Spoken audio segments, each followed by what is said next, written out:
నమస్తే తెలుగువారి మనస్సాక్షి సాక్షి టీవీకి స్వాగతం. మాట్లాడుకోవడానికైనా చర్చించుకోవడానికైనా భావాలు పంచుకోవాలన్నా లేక మనసులు కలబోసుకోవాలన్నా ఒక వేదిక కావాలి. ప్రపంచ దేశాల్లో ఉన్న తెలుగు వారందరి కోసం తెలుగువారి మనస్సాక్షి సాక్షి టీవీ అందిస్తున్న కానుక ఈ వేదిక.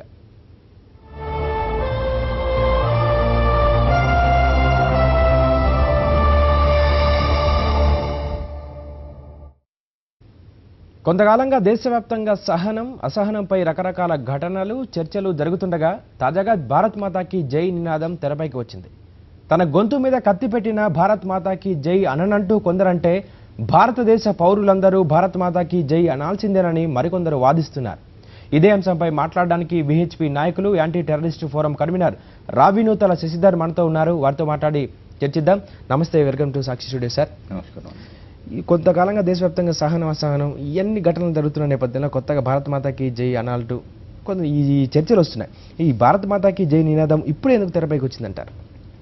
హైదరాబాద్ పార్లమెంటు సభ్యుడు అసదుద్దీన్ ఓవైసీ మహారాష్ట్రలో ఉపన్యాసం ఇస్తూ తన గొంతు మీద కత్తి పెట్టిన నేను భారత్ మాతాకి జై అననటువంటి తన దేశ వ్యతిరేక విద్వేషాన్ని వెలగక్కడం జరిగింది.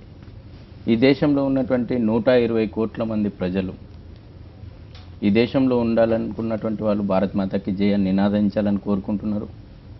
అటువంటి వాళ్ళు వందే మాత్రం అనాలని కోరుకుంటున్నారు. కొంతమంది వ్యక్తులు అఫ్జల్ గురు లాంటి వాళ్ళు, యాకూబ్ మెమన్ లాంటి వాళ్ళు ఈ దేశంలో పుట్టి ఈ దేశ విధ్వంసాన్ని కోరుకున్నారు. వాళ్ళు తీవ్రవాదులుగా వాళ్ళకి తగిన శిక్షలు పడ్డాయి. కానీ రాజకీయ తీవ్రవాదులు కూడా ఈ అసదుద్దీన్ ఓవైసీ లాంటి వాళ్ళు, అక్బరుద్దీన్ ఓవైసీ లాంటి వాళ్ళు ఈరోజు చట్టసభల్లో కూర్చున్నటువంటి రాజకీయ తీవ్రవాదులు వీళ్ళు ఈ దేశానికి మేము జైగొట్టము, ఈ దేశానికి మేము భారత్ను తల్లిగా భావించము అనేటువంటి దేశ వ్యతిరేక విద్వేషాన్ని వాళ్ళు విషం దింపుతూ ఉన్నారు. దీన్ని దేశమంతా కూడా, కొంతమంది కాదు, యావత్ భారతదేశ ప్రజలు ముక్తఖండంతో ఖండిస్తూ ఉన్నారు. నిన్న మనం చూసాం, రాజ్యసభ సభ్యులు రిటైర్డ్ జావేద్ అఖ్తర్ గారు పార్లమెంటు లోపట రాజ్యసభ తన చిట్ట చివరి ఉపన్యాసం రిటైర్మెంట్ ఉపన్యాసం లోపల అసదుద్దీన్ ఓవైసీ వ్యాఖ్యలను ఎంత తీవ్రంగా ఖండించి ఈ దేశంలో ఉన్నటువంటి వాళ్ళు భారత మాతను తల్లిగా పూజించాలా, ఇది మాతృభూమి, ఈ తల్లికి నమస్కారం చేయాలా, ఇది మన కర్తవ్యం, మన బాధ్యత అని చెప్పేసి తను చివరి ఉపన్యాసంలో 3 సార్లు భారత్ మాతకి జయ అనేటువంటి నినాదాలు ఇస్తూ తన ఉపన్యాసాన్ని ముగించారు. అటువంటి వాళ్ళు ఈరోజు ఆదర్శం ఈ దేశానికి. కానీ ఇవాళ వీరు ఏదైతే దేశం మీద విషం జిమ్ముతున్నటువంటి వాళ్ళు ఒక కొత్త వాదన తీసుకొస్తున్నారు, రాజ్యాంగంలో లేదు అని చెప్పేసి. ఎస్, రాజ్యాంగంలో భారత్ మాతాకి జయాన్ని అనాలని ఖచ్చితంగా లేకపోవచ్చు కాక, కానీ ఈరోజు మనం అనుభవిస్తున్నటువంటి ప్రజాస్వామ్యం, మనం అనుభవిస్తున్నటువంటి రాజ్యాంగం, మనం అనుభవిస్తున్నటువంటి స్వేచ్ఛ, వేలాది మంది యువ కిషోరాలు భారత స్వాతంత్ర పోరాటం లోపట బ్రిటిషర్లకు వ్యతిరేకంగా పోరాటం జరిపేసేసి ఉరితాళ్లను ముద్దాడుతూ భారత్ మాతాకి జై అనేటువంటి నినాదాలు ఇచ్చారు. వందే మాత్రం అనేటువంటి నినాదాలు ఇస్తూ తమ ప్రాణాలని భారత మాతకు అర్పించారు. వాళ్ళ సమర్పణతోటి, వాళ్ళ అమరత్వంతో, వాళ్ళ బలిదానాలతోటి ఈరోజు మనం ఈ స్వేచ్ఛా భారతం లోపల, ఈ ప్రజాస్వామ్యం లోపల ఈ రాజ్యాంగాన్ని మనం అమలు చేసుకుంటూ జీవిస్తూ ఉన్నాం. ఇవాళ అఖ్తర్ గారు ఇంకొక విషయం కూడా రాజ్యసభలో చెప్పారు. రాజ్యాంగంలో నిజంగా రాజ్యాంగ నిర్మాతలు ఊహించి ఉండరు ఇటువంటి దేశద్రోహులు ఈ దేశంలో పుట్టుకొస్తారని చెప్పేసి. ఇటువంటి వ్యక్తులు భారత్ మాతాకి జై అనను అని బహిరంగంగా ప్రకటించేటువంటి వ్యక్తులు పార్లమెంటుకు, దేశ అత్యున్నతమైనటువంటి పార్లమెంటుకు ఎన్నికయ్యేటువంటి దౌర్భాగ్యం ఈ దేశంలో వస్తుందని చెప్పేసి నిజంగా రాజ్యాంగ నిర్మాతలు ఊహించి ఉండరు. ఒకవేళ ఆ రోజే వాళ్ళు ఊహించునుంటే కొన్ని లక్షల పేజీల్లో ఏం మాట్లాడాలి ఏం మాట్లాడొద్దని కూడా రాసుండేవాళ్ళేమో. సార్ కాల్ తీసుకొని మాట్లాడదాం. సార్ కృష్ణారెడ్డి గారు ఉన్నారు. కృష్ణారెడ్డి గారు నమస్తే అండి. సార్ నమస్తే సార్. సార్ అది మన ఇండియాలో ఎప్పుడైతే బీజేపీ గవర్నమెంట్ వచ్చిందో సార్, అది బీజేపీ గవర్నమెంట్ ఎప్పుడైతే వచ్చిందో చాలా మంది చూడలేక ఏం చేస్తున్నారంటే మన భారతదేశాన్ని, భారత జాతిని నాశనం చేయాలని చెప్పి కొన్ని ఆర్గనైజేషన్స్ చాలా కుట్ర పన్నుతుంది సార్. ఇంకోటి సార్, మన సంఘ పరివారు ఉండబట్టి మన దేశంలో మన హిందూ సంస్కృతి అయినా ఏదైనా కూడా మన విశ్వవ్యాప్తంగా అందరూ అన్ని మతాల వాళ్ళు హిందూ మతం వైపు చూస్తున్నారు. అలాంటిది మన మోడీ గారు ప్రధానమంత్రి అయ్యాక మోడీ గారిని ఎలాగైనా దింపాలనే ఉద్దేశంతో బాలీవుడ్ కానించి అన్ని ఆర్గనైజేషన్స్ జేఎన్టీయూ ఉన్న ఆర్గనైజేషన్స్ కూడా వచ్చి వాళ్ళు ఎలాగైనా మోడీ గారికి అపకారం చేయాలని చెప్పి రకరకాల రెగ్యులేషన్స్ తీసుకొచ్చి మన భారతదేశ సంస్కృతి మీద దాడి చేస్తున్నారు. ఓకే కృష్ణారెడ్డి గారు మీ స్ట్రైట్కి వచ్చినట్టు అడగండి సార్. నాకు క్వశ్చన్ ఏమీ లేదు సార్. ఇది ఇలాగే మీరు ఎవరైతే మన సంస్కృతి మీద దాడి చేస్తున్నారో మీరు కృష్ణారెడ్డి గారు ఆయన సబ్జెక్ట్ ఒకటి అర్థమైపోయింది. బీజేపీ అధికారంలోకి వచ్చిన తర్వాతనే ఇలాంటివి జరుగుతున్నాయని చెప్పి తెరపైకి వస్తున్నాయి ఇలాంటివన్నీ. వాస్తవానికి కూడా ఈరోజు పార్లమెంట్ ఒక పక్కన చర్చ జరుగుతుంది. ఇవాళ ప్రపంచం మొత్తం కూడా భారత్ వైపు చూస్తూ ఉంది. ఈ మధ్యకాలంలో నిజంగా జాతీయవాదులు ఈ దేశంలో అధికారంలోకి వచ్చిన తర్వాత ఇవాళ మోడీని నేను బీజేపీ ప్రభుత్వంగా నేను భావించను. నరేంద్ర మోడీ యావత్ జాతి కూడా జాతీయవాదులు ఎన్నుకున్నటువంటి ఒక జాతీయవాద ప్రభుత్వంగా నేను భావించి చెప్తా ఉన్నాను. ఇవాళ ఎందుకంటే ఒకప్పుడు ఓటింగ్కు దూరంగా ఉన్నటువంటి ప్రజలు మనం చూసాం గత లోక్సభ ఎన్నికల లోపట, ముఖ్యంగా యువత గ్రామీణ ప్రాంతాల లోపట ఎంత ఉత్సాహంగా వచ్చేసేసి వాళ్ళు ఈ దేశంలో ఒక జాతీయవాద ప్రభుత్వం కావాలన్నటువంటి ఒక తపనతోటి ఓటింగ్లో పాల్గొనడం కారణంగా చాలా కాలం సుదీర్ఘ కాలం తర్వాత సింగిల్ పార్టీగా ఈరోజు నరేంద్ర మోడీ గారు ప్రధానమంత్రి బాధ్యతగా చేశారు, ఎన్నిక కావడం జరిగింది. నరేంద్ర మోడీ గారు ప్రధానమంత్రి అయిన తర్వాత దేశం అభివృద్ధి దిశగా పోతున్నటువంటి విషయం కానీ ఒకప్పుడు చూసినాం. ఈరోజు మనం అనేక అభివృద్ధి చెందినటువంటి దేశాల్లో భారతీయుల పాత్ర ఉంది. భారతీయుల పాత్ర కారణంగానే వాళ్ళ అభివృద్ధి చెందినటువంటి దేశాలు సూపర్ పవర్ దిశగా ముందడుగేసినాయి. కానీ వాళ్ళ ప్రపంచం భారత్ను చూస్తూ ఉంది. రాబోయే రోజుల్లో ఈ ప్రపంచానికి నాయకత్వం వహించేటువంటిది భారతే. ఇది చాలా స్పష్టంగా ప్రపంచ దేశాలు గుర్తించినాయి. కాబట్టి ఈరోజు కొంతమందికి అసహనం పెట్టిపోతుంది. అసలు వాళ్ళ అసహనానికి అర్థం ఏందండి? వాళ్ళ అసహనానికి కారణం ప్రపంచం భారతదేశ వైపు చూడడం ఈరోజు వీళ్ళకి అసహనానికి కారణం కొంతమందికి. ఎందుకంటే వాళ్ళు ఈ దేశాన్ని ప్రేమించరు, ఈ దేశం అభివృద్ధి పదంలో ముందుకు పోకూడదు, ఈ దేశ సంస్కృతి సాంప్రదాయాలకు ప్రపంచంలో గుర్తింపు రాకూడదు. అది వస్తే వాళ్ళకు అసహనం పెరిగిపోతూ ఉంటుంది. అటువంటి కొంతమంది కుక్కలు అసంతృప్తివాదులు ఈ దేశంలో మొరుగుతూ ఉన్నాయి. ఇవాళ నేను అంటున్నాను, తల్లికి నమస్కరించడం ఏ విధంగా తప్పవుతుంది? ఒక కొడుకు తల్లికి నమస్కరించినటువంటి నేను తల్లికి నమస్కారం చేయనటువంటి వాడు నిజంగా కొడుకుగా ఏ విధంగా అర్హుడు? వాళ్ళ అసదుద్దీన్ ఓవైసీ మాట్లాడింది ఏంది? భారత్ మాతకి జై అనను, రాజ్యాంగంలో లేదు. నువ్వు నిజంగా ఒక పార్లమెంటు సభ్యునివి, నీకు నిజంగా నువ్వు ఉర్దూలో ప్రమాణం చేసినవా, ఇంగ్లీష్లో ప్రమాణ స్వీకారం చేసినవా, తెలుగులో చేసినవా నాకు తెలియదు. కానీ ఎందులోనైనా నువ్వు ప్రమాణం చేసినటువంటి దాంట్లో ఒక విషయాలు స్పష్టంగా ఉన్నాయి. ఈ దేశ సార్వభౌమత్వాన్ని సమగ్రతను కాపాడుతానని నువ్వు ప్రమాణ స్వీకారం చేసినావు. అదేవిధంగా నిజమైనటువంటి విశ్వసనీయతను విధేయతను ఈ దేశం పట్ల కలిగి ఉంటానని చెప్పేసి నువ్వు ప్రమాణం చేసినావు. నీకు ఉర్దూలో మీనింగ్ ఏమన్నా డిఫరెంట్ కనబడ్డదా అని ఈరోజు అసదుద్దీన్ ఓవైసీని ప్రశ్నిస్తాను. విశ్వసనీయత అంటే అర్థం ఏందండి? ఇలా భారత్ మాతకి జై అనడము విధేయతకు అర్థం.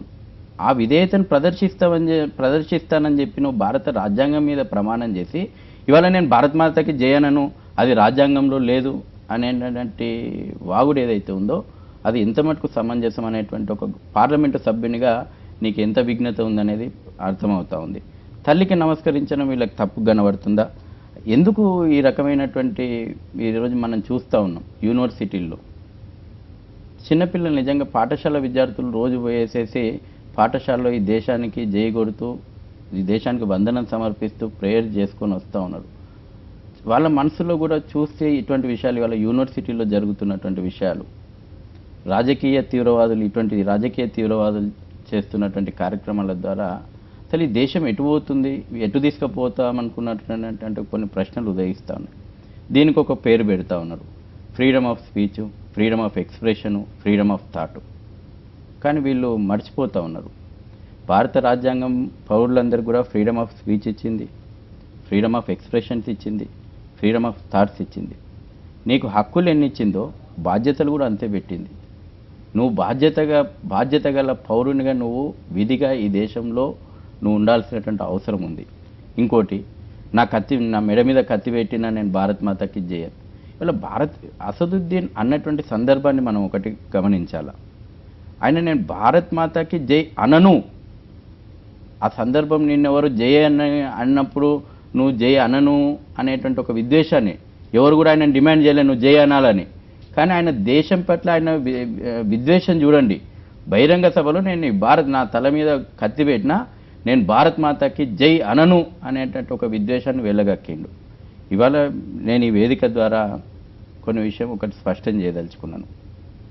ఇదే రాజ్యాంగం ఇటువంటి దేశద్రోహులకు ఎందుకు నేను ఈ విషయం స్పష్టంగా అంటున్నానంటే, అసదుద్దీన్ ఓవైసీ కానీ ఎంఐఎం పార్టీ కానీ వీళ్ళ దేశ వ్యతిరేకత ఈ ఒక్క విషయంలోనే కాదు, అడుగడుగున్న వాళ్ళు ఈ దేశ వ్యతిరేకతను ప్రదర్శిస్తూ ఉన్నారు.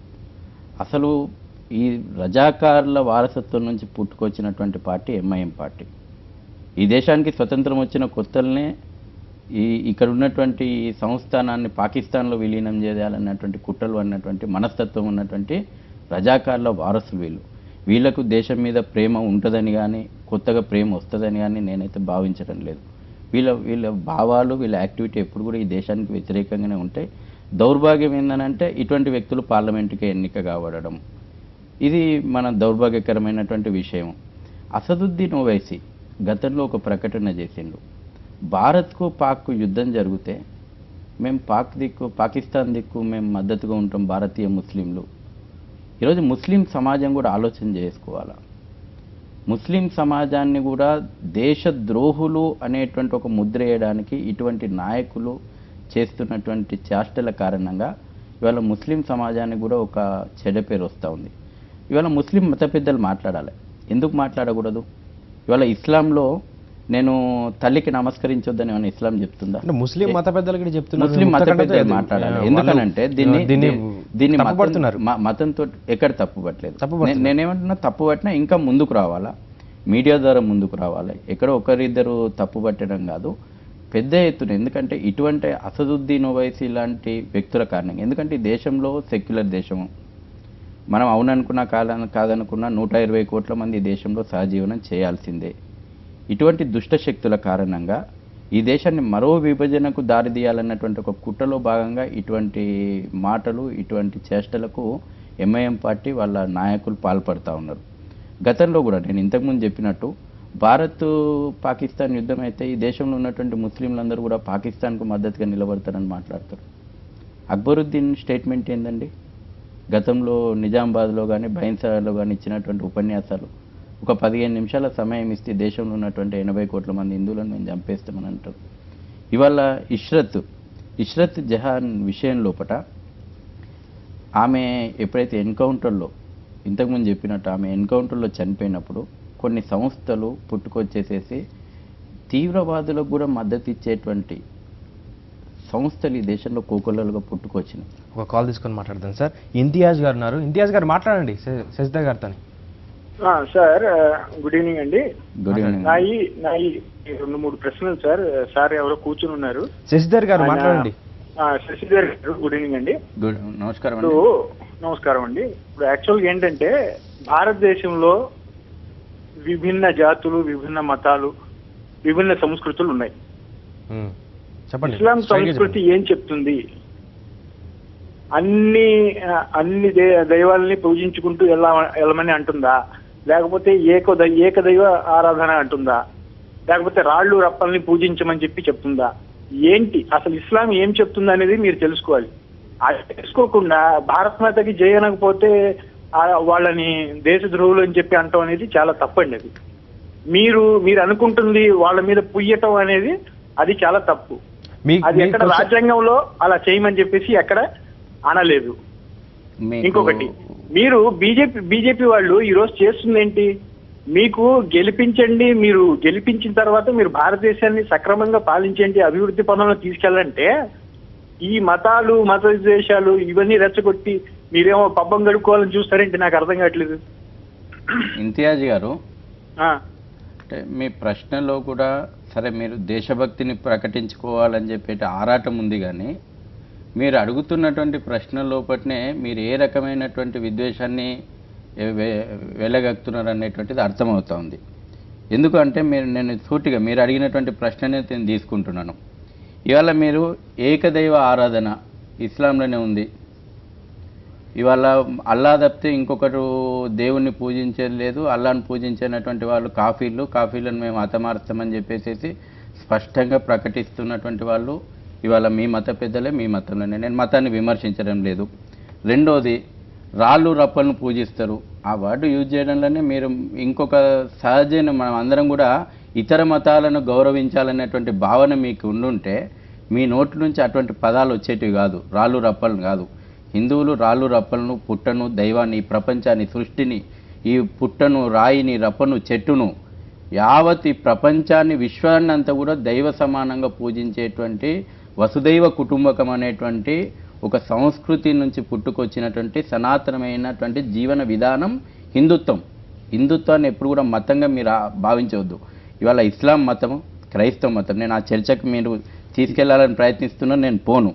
ఇంకొక విషయము, ఇవాళ ఎవరు మతపరమైనటువంటి విద్వేషాలను రెచ్చగొడుతున్నారు? నరేంద్ర మోడీ 2 సంవత్సరాలు అవుతుంది ఈ దేశంలో ప్రధానమంత్రి అయిన తర్వాత. ఈ రోజే నరేంద్ర మోడీ ఉపన్యాసం ఆల్ ఇండియా రేడియోలో కూడా చాలా స్పష్టంగా ఇస్లాం గురించి కూడా అనేక గొప్ప విషయాలు నరేంద్ర మోడీ గారు మాట్లాడారు. బీజేపీ ప్రభుత్వం, నరేంద్ర మోడీ, నేను ప్రధానమంత్రి గురించే నేను స్పష్టంగా మీరు అన్నారు కాబట్టి తీసుకొస్తున్నా. నరేంద్ర మోడీ గారు ప్రధానమంత్రి అయిన తర్వాత ఎక్కడైనా ఇవాళ ముస్లింలను కానీ క్రిస్టియన్లను కానీ విమర్శించినటువంటి సందర్భం ఉందా? ఇవాళ విమర్శిస్తున్నటువంటి వాళ్ళను మీరు ఎందుకు ఎన్కేసుకొస్తున్నారు? ఇవాళ ఆ జావేద్ అఖ్తర్ లాంటి వాళ్ళను ఒక ఆదర్శంగా మీరు తీసుకొని సమాజానికి చూపెట్టండి. అట్లా ఒక అసదుద్దీన్ ఓవైసీలను, అక్బరుద్దీన్ ఓవైసీలను వాళ్ళని వెనుకేసుకొచ్చేసేసి మీలాంటి ఒక మేధావులు కూడా ఇవాళ ముస్లిం సమాజాన్ని తప్పుదో పట్టించకూడదని చెప్పేసి నేను మీకు విజ్ఞప్తి చేస్తాను. మరో కాల్ తీసుకుందామండి. ప్రవీణ్ గారు మస్కట్ నుంచి ఉన్నారు. ప్రవీణ్ గారు నమస్తే అండి, మాట్లాడండి శశిధర్ గారితో. నమస్కారం అండి. Hello sir. మాట్లాడండి. నమస్కారం సార్. మీ టీవీ వాల్యూమ్ పూర్తిగా తగ్గించండి. సార్ మేము మస్కట్ నుంచి మాట్లాడుతున్నాం సార్.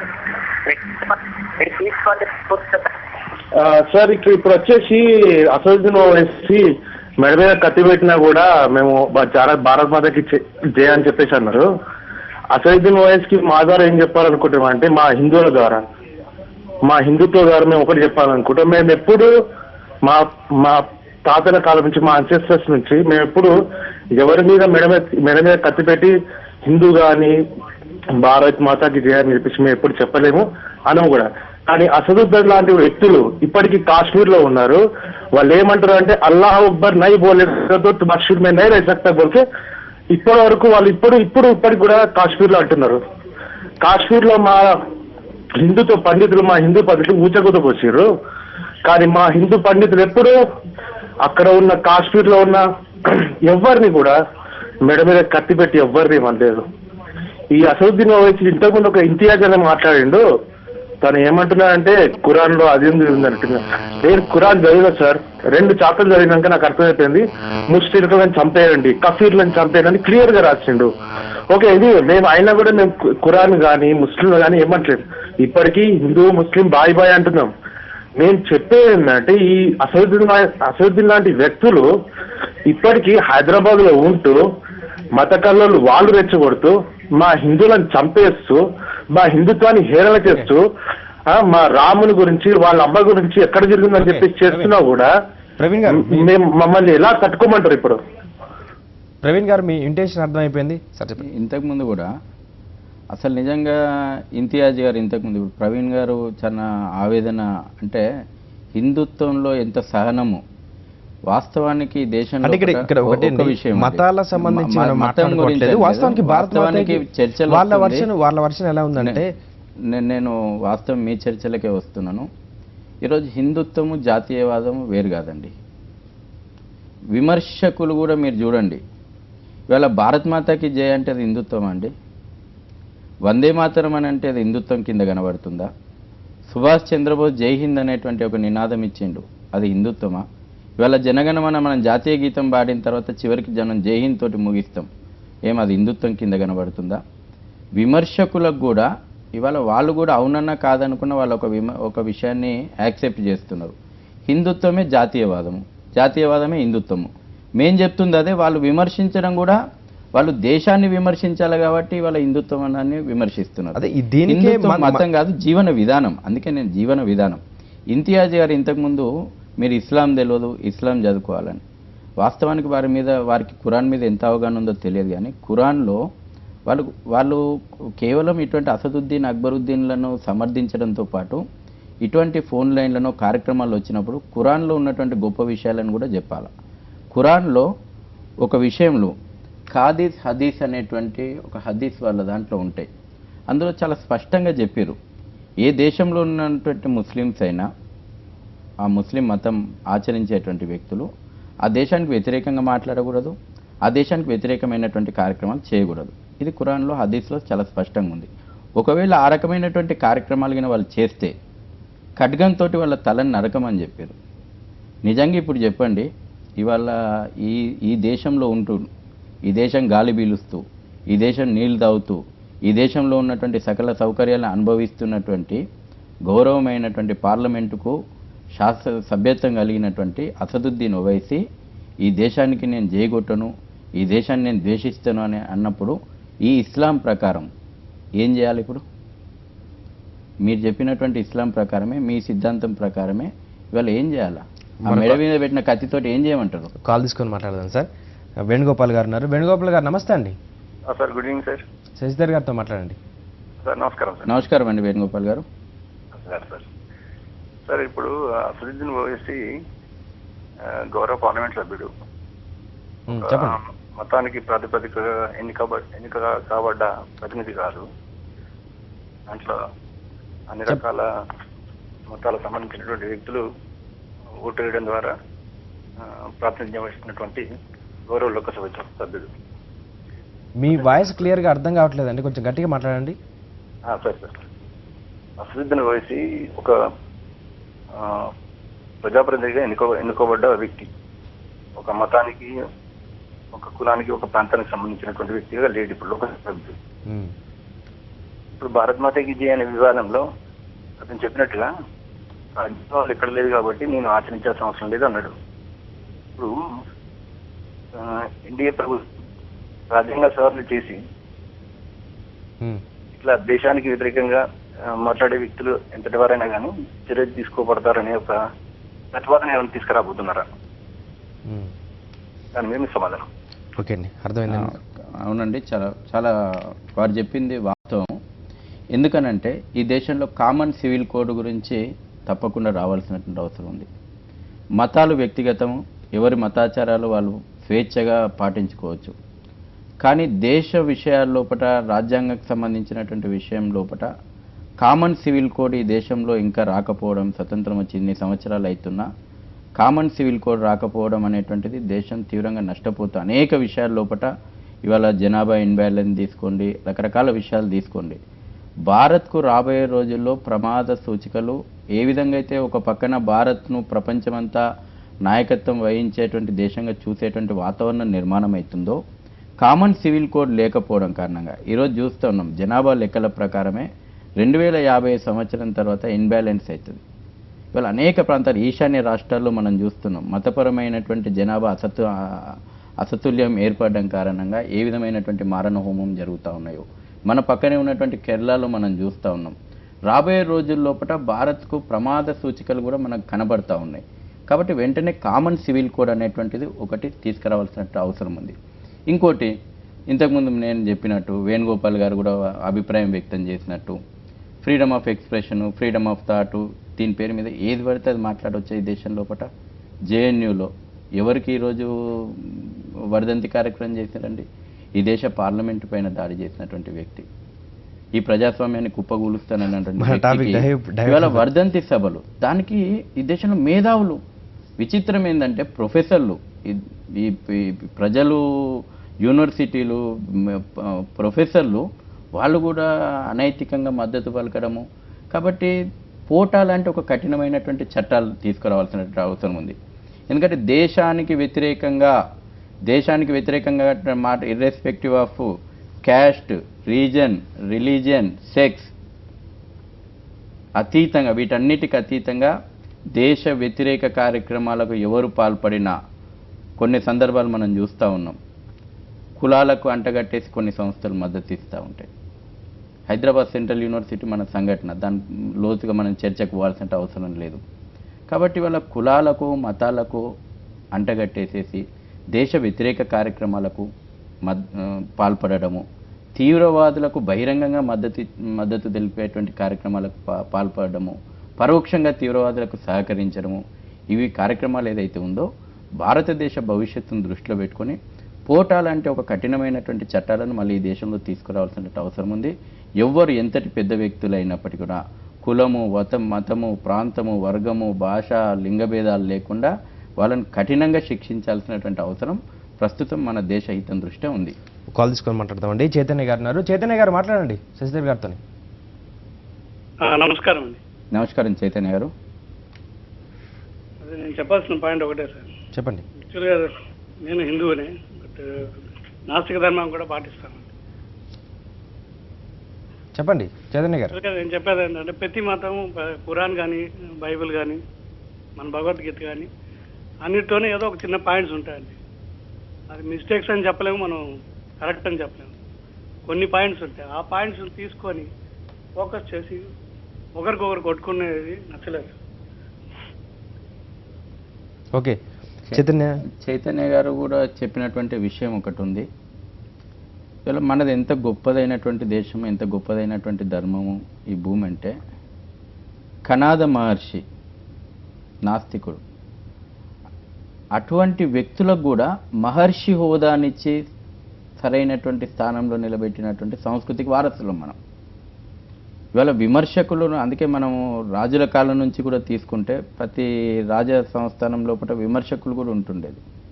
ఇలా కనాదుడే ఉండండి, కనాదుని ఒక మహర్షి స్థానంలో మనం కొలుస్తూ ఉన్నాం. కనాదుడు నాస్తికుడు, అటువంటి గొప్పదైనటువంటి సంస్కృతికి వారసులు. అయితే ఇక్కడ ఒక పాయింట్ అండి, వాళ్ళ వర్షన్ వస్తుందంటే భారత్ మాతాకి జై అనుకుంటే దేశభక్తి లేనట్టేనా, దీన్ని భారత్ మాతాకి జై అనేదాన్ని కొలమానంగా ఎలా కొలుస్తారని చెప్పి వాళ్ళ వర్షన్ నుంచి మాట్లాడుతున్నమాట. వాళ్ళ వర్షన్ నుంచి మాట్లాడినప్పుడు భారత్ మాతాకి జై అనకపోతే దేశభక్తి లేదని కానీ, వందే మాతరం అనకపోతే దేశభక్తి లేదని కానీ మేము కూడా అనట్లేదు.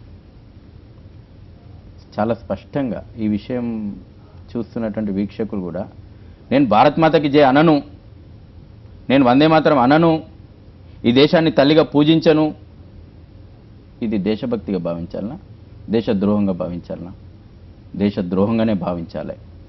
ఎవడైతే ఈ దేశంలో వండుకుంటూ వందే మాతరం అనను అని అంటాడో, ఎవడైతే ఈ దేశంలో వండుకుంటూ భారత్ మాతకి జై అని అంటాడో ఒక్క నిమిషం కూడా ఈ దేశంలో ఉండడానికి అర్హుడు కాదు. రెండో విషయం, రాజ్యాంగం కూడా చెప్తుంది, మీలాంటి ద్రోహుల గురించే, దేశద్రోహుల గురించే ఇవాళ రాజ్యాంగ నిర్మాతలు కూడా చట్టపరంగా న్యాయ ప్రక్రియలో ఉరితాళ్లను కూడా రెడీ సిద్ధం చేసి పెట్టారు. మీలాంటి వాళ్ళ కోసమే. ఒక కసబ్కు, ఒక యాకూబ్కు, ఒక అఫ్జల్కు న్యాయస్థానం చట్ట ప్రకారమే అవే భారత్ను ద్వేషించేటువంటి గొంతులకు, భారత్ను నాశనం చేస్తానన్నటువంటి గొంతులకు ఉరితాళ్ళు, అదే చట్టం, అదే రాజ్యాంగం ఉరితాళ్ళనిచ్చి వాళ్ళను రూపుమాపింది. రాబోయే రోజులు ఈ ప్రభుత్వాలను కూడా మేము డిమాండ్ చేస్తూ ఉన్నాను. అనేక కేసుల్లో ఈరోజు వీళ్ళు ముద్దాయిలు. దేశద్రోహ కేసుల్లో అసదుద్దీన్ ఓవైసీలు, అక్బరుద్దీన్ ఓవైసీలు ఇద్దరు అన్నదమ్ములు కూడా ఈ దేశ నడిబొడ్డున ఉండి ఈ దేశ విచ్ఛిన్నానికి, మరో దేశ విభజనకు కుట్రలు చేస్తున్నటువంటి వీళ్ళ మీద ఉన్నటువంటి కేసుల మీద సమగ్రమైనటువంటి విచారణ త్వరగా పూర్తి చేయాలా. నిజంగా వీళ్ళ కేసులను ఈ రాష్ట్ర ప్రభుత్వాలు పట్టించుకొని పూర్తి చేస్తే వీళ్లకు ఉరి శిక్ష పడడం ఖాయం. వీళ్ళను బహిరంగంగా ఉరిదీయాల్సినటువంటి దేశద్రోహులు వీళ్ళు. అయితే ఇంకొకటి ఇక్కడ ఒక పాయింట్ కూడా ఉందండి, భారత్ మాతాకి జై అనను అన్న నేతలే మీరు జై హింద్ అంటా ఉన్నారు అంటున్నారు. మరి మీరేమంటారు? జై హింద్ అని అంటాని అసదుద్దీన్ ఓవైసీ అని లేదు. పఠాన్ గారు మహారాష్ట్ర లెజిస్లేటివ్ మెంబర్, మహారాష్ట్రలో పఠాన్ను సస్పెండ్ చేసిన తర్వాత, ఆయనను బడ్జెట్ సెషన్ నుంచి సస్పెండ్ చేసిన తర్వాత ఆయన కూడా ఈయనను ఆదర్శంగా తీసుకున్నాడు. ఎవరైతే వాళ్ళ నాయకుడు ఎంఐఎం నాయకుడు ఉన్నాడో ఇవాళ అక్కడ కూడా ఒక 2 ఎమ్మెల్యేలను గెలిచారు. ఇదే మతతత్వాన్ని నూరిపోసి మహారాష్ట్ర అసెంబ్లీలో కూడా గెలిచి ఈయనను ఆదర్శంగా తీసుకొని ఆయన కూడా ఆ కూతలు కూసిండు అసెంబ్లీలో, నేను భారత్ మాతకి జై అనని. అక్కడ అన్ని రాజకీయ పార్టీలు ఇంక్లూడింగ్ కాంగ్రెస్ పార్టీ, అన్ని రాజకీయ పార్టీలు ఏకపక్షంగా తీర్మానం చేసి ఆ వ్యక్తిని అసెంబ్లీ నుంచి బహిష్కరించేసారు. దాన్ని ఆదర్శంగా తీసుకొని పార్లమెంటులో కూడా అన్ని రాజకీయ పార్టీలు కలిసి వచ్చి ఇవాళ అసదుద్దీన్ ఓవైసీని పార్లమెంటు నుంచి బహిష్కరించేటువంటి స్ఫూర్తిని మహారాష్ట్ర నుంచి తీసుకోవాలని చెప్పేసి నేను కోరుతా ఉన్నాను. అలాగే ఇందులో అన్ని రాజకీయ పార్టీలు కూడా కలిసి రావాలి. ఇది పార్టీలకు సంబంధించినటువంటి విషయము, సిద్ధాంతాలకు సంబంధించినటువంటి విషయం కాదు. ఏ సిద్ధాంతాల నుండి వచ్చే రాజకీయ పార్టీలు, కానీ మనందరికీ ఈ దేశం ముఖ్యం. ఒకటి చెప్తాను మీకు. ఒకటి, ఇండియా సెక్యులర్ దేశం అని ఘనంగా చెప్పుకుంటాం మనమే. అలాగే భావ ప్రకటన స్వేచ్ఛకి పెద్దపీట వేస్తామని చెప్పుకుంటాం. అలాగే ఇంకోటి ఏంటంటే, అలాంటప్పుడు ఓవైసీ మాటలు భావ ప్రకటన స్వేచ్ఛ కింద హిందుత్వవాదులుగా ఎందుకు పరిగణించకూడదు మనం? నాకు ప్రశ్న అర్థం కాలేదండి. ఇండియన్ సెక్యులర్ దేశం అని చెప్పుకుంటాం, అలాగే భావ ప్రకటన స్వేచ్ఛకు పెద్దపీట వేస్తాం అని కూడా చెప్పుకుంటాం మనం. అలాంటప్పుడు మరి ఓవైసీ మాటలను భావ ప్రకటన స్వేచ్ఛ కింద ఎందుకు తీసుకోవట్లేదు? ఒకటి, ఇండియా సెక్యులర్ దేశం 100% నిజం. ఇక్కడ భావ ప్రకటన స్వేచ్ఛ ఉంది. ప్రపంచంలో ఇవాళ డెమోక్రసీకి ఆదర్శమైనటువంటి దేశం, అన్ని ప్రజాస్వామ్య దేశాలకు ఆదర్శమైనటువంటి ప్రజాస్వామ్యం ఇవాళ భారత ప్రజాస్వామ్యం. ఈరోజు మీరు అంటున్నటువంటి ప్రశ్న ఉందే, ఇది స్వేచ్ఛ పేరు మీదన ఇటువంటి దేశద్రోహ కార్యక్రమాలను మనం సహించాలనా? ఇది రాజ్యాంగానికి మేలు చేస్తుందా? ఈ ప్రజాస్వామ్యానికి మేలు చేస్తుందా? వీళ్ళు భావి తరాలకు ఏమి ఆదర్శం ఇవ్వాలనుకుంటున్నారు? ఈ స్వేచ్ఛ పేరు మీద ఈ దేశాన్ని తిట్టి, ఈ స్వేచ్ఛ పేరు మీద ఈ దేశ వ్యవస్థలను కుప్పగూలుస్తాం, ఈ స్వేచ్ఛ పేరు మీద ఈ దేశాన్ని మళ్ళీ ముక్కలు చేస్తామని చెప్పేసి ఈ గొంతులకు ఆ గొంతులను ఆ రకంగా వాగనిచ్చి ఇవాళ మనం అనుకుంటున్నటువంటి ప్రజాస్వామ్యాన్ని మనం కూలవదొద్దామా? ఇలాంటి స్వేచ్ఛను మన రాజ్యాంగం ఇచ్చింది, ఇయ్యలేదు. తప్పుడు నిర్వచనం ఇస్తున్నారు. అందుకే నేను ఇంతకుముందు మన రాజ్యాంగంలో ఉన్నటువంటి విషయాలనే చెప్పాను. రాజ్యాంగం ఈ ప్రజలకు హక్కులు ఇచ్చింది, బాధ్యతలు కూడా ఇచ్చింది. కేవలం చాలామంది హక్కుల గురించి మాట్లాడుతుంటారు. ఇవాళ పుట్టుకొస్తున్నటువంటి సంస్థలు ఇటువంటి విషయాలు వచ్చినప్పుడు, ఈరోజు నేను అంటున్నాను, ఇవాళ తస్లిమా నస్రీన్ పైన దాడి జరిగినప్పుడు ఆ రోజు ఎక్కడ పోయింది స్వేచ్ఛ? ఒక ముస్లిం మహిళ, బంగ్లాదేశ్ రచయిత, హైదరాబాదులో ఇదే ఎంఐఎం గుండాలు ప్రెస్ క్లబ్కి వెళ్ళి భౌతిక దాడులకు దిగిండ్రు. ఆమెకు స్వేచ్ఛ లేదా? ఆమె అనుభవించినటువంటి బాధలు ఆమె చెప్పుకునేటువంటి స్వేచ్ఛ లేదా?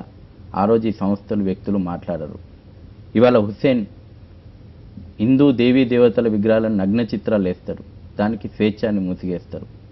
ఎక్కడో డెన్మార్క్లో ఒక కార్టూను మహమ్మద్ ప్రవక్త మీద గీస్తే, కార్టూన్ ఏం లేదు, అందులో అసభ్యం ఏం లేదు, ఇస్లాం రూపాన్ని నమ్మదు. ఆ కార్టూన్లో మహమ్మద్ ప్రవక్తకు ఒక రూపం ఇచ్చారు. అప్పుడున్నటువంటి ఉమ్మడి ఆంధ్రప్రదేశ్ అసెంబ్లీ నుంచి మొదలు పెడితే ఈ దేశంలో ఉన్నటువంటి అనేక రాష్ట్ర అసెంబ్లీలు తీర్మానాలు చేసినాయి, ఇవి ముస్లిం మనోభావాలను గాయపరుస్తున్నాయని చెప్పేసి, ఎక్కడో డెన్మార్క్ సంఘటన గురించి.